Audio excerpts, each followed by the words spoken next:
maviye, maviye çalar gözlerin yangın mavisine. Rüzgarda asi, körsem senden gayrısına, yoksam, bozuksam, can benim, düş benim, ellerin esi. Haydi gel, ay karanlık, itten aç, yılandan çıplak, vurgun ve bela gelip durmuşsam kapına, var mı ki doymazlığım, ille de sevmelerim gibisi.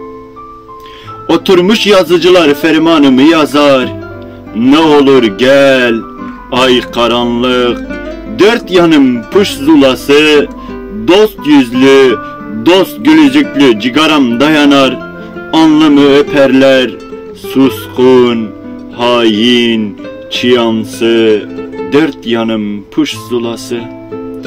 Dönerim çıkmaz, en leylim gecede ölesim tutmuş, etme gel, ay karanlık, en leylim gecede ölesim tutmuş, etme gel, ay karanlık.